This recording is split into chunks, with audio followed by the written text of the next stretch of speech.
Tell me about shooting in Paris. I mean, like, this is a character all in itself, and it must have been so fun for you ladies. So tell me a little bit about that. We only shot in Paris for like 4 days, actually. Yeah, we shot in Budapest and Monte Carlo the rest of the time, which was not that bad either. No, can't complain. But it was really fun. We're really fun. It was really fun. It was nice to kind of go to all those places for the first time, too. I mean, I'd been to Paris before, but I'd never been to Monte Carlo or Budapest. It was fun. I'd never been up in the Eiffel Tower, and we went up at the top. Yeah, when the sun was rising, we had to get up at like 3 a.m. so that it was all closed just for us. Right. It was really beautiful. Oh, wow. You're so in sync. But yeah, in the movie you're not so in sync at the beginning, and like, you know, this sort of develops and you guys kind of grow within your characters. I mean, talk about the dynamic of that relationship. I feel like so many like girls can relate to that, and at the end that sort of sisterly thing just sort of happens for you guys. So talk a little bit about that. Well, it took a long time, but our first scenes were like when we weren't supposed to like each other so much, and we just didn't know each other, so it worked. Mm-hmm. But I do think, I'm sure, like that subject is that actually is one of my favorite things about the movie, is because so many people can relate to that single family and then kind of marrying into it, and you get to see a really fun arc between our characters. It's nice.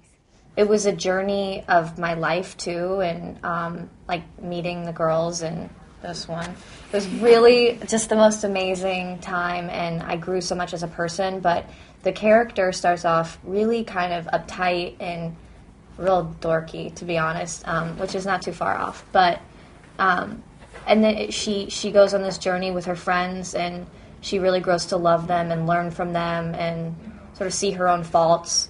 And then she falls in love. Yay! Yeah, it's cool. She becomes free. I like that, like sort of her transition. And playing Grace, playing two types of Grace, the mean Grace and more laid-back Texas Grace. How was that doing dual roles? I actually kind of feel like I played 3.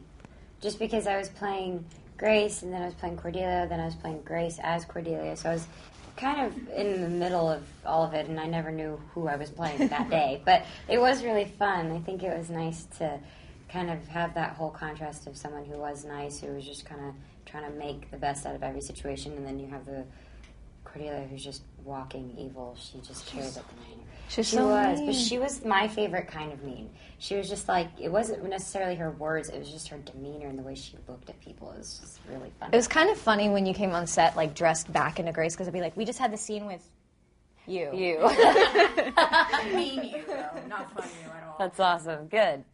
And you had a lot of fans, I heard, like, following you around when you were filming. I mean, and kind of, they would just go from, like, set to set and location. I mean, was that cool, seeing, like, the outpouring of fans coming out to support you guys? No, it was actually funny, is nobody in Budapest ever really kind of bothered us. It was kind of cool. Then we went to Paris and Monte Carlo, which I had no idea people would even know about the movie or anything. So it was nice to see them come support. It was sweet.